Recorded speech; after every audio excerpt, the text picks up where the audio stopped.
नमस्कार मेरे प्यारे किसान साथियों, आपका हमारे यूट्यूब चैनल पर स्वागत है। मेरा नाम अंकित और दोस्तों आज हम एक नई वीडियो लेकर आए हैं।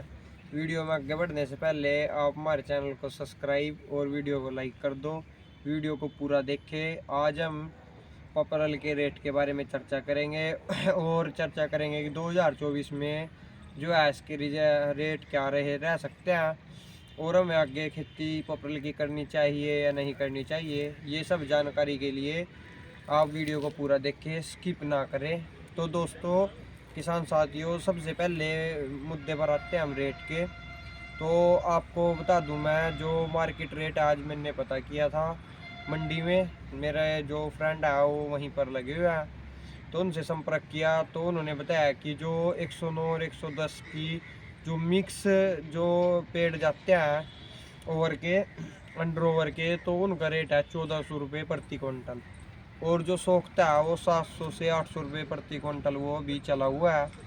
और यदि 110 का जो अच्छी पेड़ है वो मतलब कि ओनली 110 का है, तो उसका 1450 रुपये यानी 1450 रुपये प्रति क्विंटल का जो प्राइस है वो मंडी में चला हुआ है। तो किसान साथियों, मैं आपको बताना चाहता हूँ कि जो 109 110 आप लेते हैं तो उसका थोड़ा रेट वो कम मिलेगा। तो मैंने उससे भी क्वेश्चन किया कि भाई कि आगे जो रेट की क्या संभावनाएं हैं, तो उसने ये बात बताई कि अभी डाउन जाने की मार्केट में मतलब मंडी में कोई भी अभी संभावनाएं नहीं है। अभी जो रेट है वो बढ़ सकता है, क्योंकि जिन किसान भाइयों ने जो खेत खाली रखे हुए थे जिनमें गेहूँ नहीं बोई थी, वे अपने पपरलों को वो भी कटवा रहे हैं। लेकिन जिन भाइयों की गेहूँ बड़ी हो गई थी तो वे अभी रोक रखा है और वे शायद अभी फरवरी के महीने में कटवाएं या मार्च में।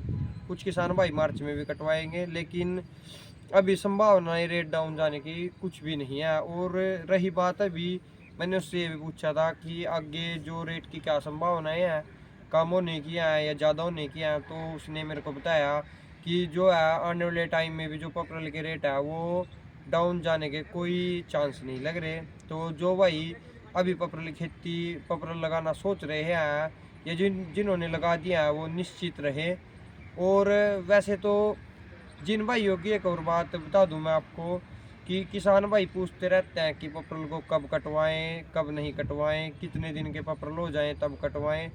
तो देखो कई बातें हैं। जिन भाइयों के पास 3 साल के पेड़ खड़े हैं और उनकी जो मोटाई है 24 से 25 इंच की हो चुकी है, तो किसान भाई आप उसको 1 साल और रोक सकते हो, क्योंकि ठेकेदार से और आड़ती से मेरी बात हुई है। उन्होंने मेरे को बताया कि यदि 3 साल का जो पेड़ है वो 1 साल और रुक जाए, उसमें लंबाई है जो वो भी बहुत अच्छी ले लेगा। और जो रेट है उसकी जो जो उसका रेट यानी पैसे उसका मुनाफा है वो भी अच्छा हो जाएगा।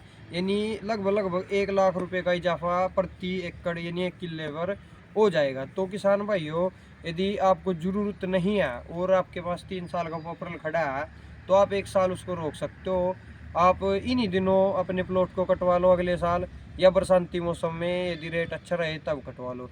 यदि जिन भाइयों को ज़रूरत है और रेट अच्छा आया हुआ है, तो वो किसान भाई 2.5 साल के पेड़ को भी कटवा सकते हैं, क्योंकि ज़रूरत सबसे बड़ी बात होती है। लेकिन जिन भाइयों को ज़रूरत कम है और तो वे 1 साल जरूर रोके अपने प्लॉट को, ताकि वजन बढ़ जाए। क्योंकि हमारे यहाँ हमने ये भी देखा है, जिन भाइयों ने मतलब कि 6 7 7 8 8 साल अपने प्लॉट को रोका था और रिस्क लिया था उन्होंने, क्योंकि ये बिल्कुल ही रिस्क की खेती है। इसमें यदि आप रिस्क लेते हो तो इसमें मुनाफा ज़्यादा भी हो सकता है और कम भी हो सकता है। अभी अभी मैंने एक ठेकेदार से कांटेक्ट किया तो उसने बोला कि मैंने 3 किले यानी 15 बीघे है जो 30 लाख का प्लॉट है जो वो खरीदा था, लेकिन वो लगभग उसकी जो एज है वो 8 से 9 साल की हो गई थी। और जो लंबाई थी उसमें वो बहुत अच्छी ले ली थी, और जो उसमें ओवर की मात्रा थी और वजन थी तो वो भी ज़्यादा था। तो इसलिए आप 4 साल तो कम से कम पपरल को अपने रोक के, 4 साल में ठेकेदार का कहना यह था कि 4 साल के पपरल में जो है वजन बहुत अच्छा हो जाता है और ज़रूरत के हिसाब से आप उसको जल्दी भी कटवा सकते हो। वो देखो टाइम की बात है, रेट अच्छा चले हुए हैं, आपको 3 साल का पपरल और 2.5 साल का भी अच्छा मुनाफा देकर जाएगा।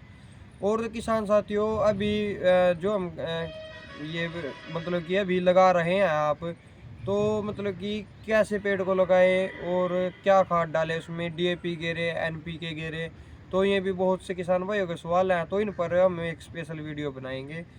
और उसके लिए हमें पूरी इन्फॉर्मेशन इकट्ठा कर कर या किसी किसान भाई के पास जाकर उसके बारे में हम आपको बताएंगे। लेकिन जो देसी खाद है वो तो आप ज़रूर डाल लें उसमें, इसमें कोई शक नहीं है। और DAP ये हो सके तो एक बैग DAP का प्रति एक किले में एक बैग तो आप अवश्य डालें। और रही NPK की बात, तो NPK जो है टोटली वाटर सोल्यूबल है। ये वाटर में मिलते ही पूरा का पूरा जो है पेड़ में, मतलब वाटर के साथ पेड़ में चला जाता है। तो हो सके तो आप NPK का एक बैग है वो बरसाती मौसम में डाल दें, ताकि उससे अच्छी ग्रोथ ले ले जब पत्ते आ जाएंगे पेड़ पर। क्योंकि अभी कोई फ़ायदा नहीं है NPK डालने का। वो DAP आप डाल सकते हो, उसे उसमें मिट्टी में डला सकते हो। लेकिन जब पेड़ पर पत्ते आ जाएँ तो NPK डाल दो, वो प्रॉपरली पेड़ में लग जाएगा। तो किसान भाइयों, रेट की हमने चर्चा की, और अभी हम एक रेट के ऊपर एक और बात बता दें आपको। जो 110 का मार्केट रेट है वो सबसे ज़्यादा रहता है। किसान भाई हमसे क्वेश्चन करते रहते हैं कि हम कौन सी किस्में लगाएं, 109 लगाएं, 110 लगाएं, 111 लगाएं। तो किसान भाइयों, 110 लगाओगे तो मैं 109 और 110 में थोड़ा सा डिफरेंस आपको बता देता हूँ। जो किसान साथियों 109 होता है और 110 होता है, उसमें सबसे बड़ा डिफरेंस होता है वजन का। जो 110 का वजन है वो थोड़ा सा कम होता है, और जो 109 का वजन है वो थोड़ा सा ज़्यादा होता है। जो किसान भाई 109 लगाने की सोच रहे हैं वो भी ठीक है, और जो भाई 110 लगाने की सोच रहा है वो भी ठीक है। मेरी मंडी में बात हुई थी, तो उन्होंने मेरे को ये बताया कि जो 110 होता है उसका रेट है जो 109 के मुकाबले 50 रुपये प्रति क्विंटल वो एक्स्ट्रा रहता है। उसका रीज़न और जो उसकी डिमांड है, जब मार्केट में 5 से 10 ट्रैलियाँ खड़ी होती है और उनमें जो 110 की ट्रैली होती है उनके तरफ जो है फैक्ट्री मालिक जो है ज़्यादा आकर्षित होते हैं। क्योंकि इसमें जो मॉइस्चर की मात्रा होती है वो कम होती है, और इसमें जो कोर है वो अच्छी निकलती है, वजन कम होता है। इसलिए जो बिकने की संभावना है वो सबसे ज़्यादा जो मार्केट में 110 एकदम बिक जाता है। यदि आप उस लिहाज से देखो, यदि कंपटीशन बहुत ज़्यादा हो जाता है आने वाले टाइम में, वो पॉपुलर की बहुत ज़्यादा किस्में मार्केट में लग जाती है, मतलब उसमें किसान बहुत ज़्यादा लगा लेते हैं, तो वहाँ पर 110 है जो सबसे नंबर पर फाइट करेगा। क्योंकि जो उसकी डिमांड है वो बहुत ज़्यादा है।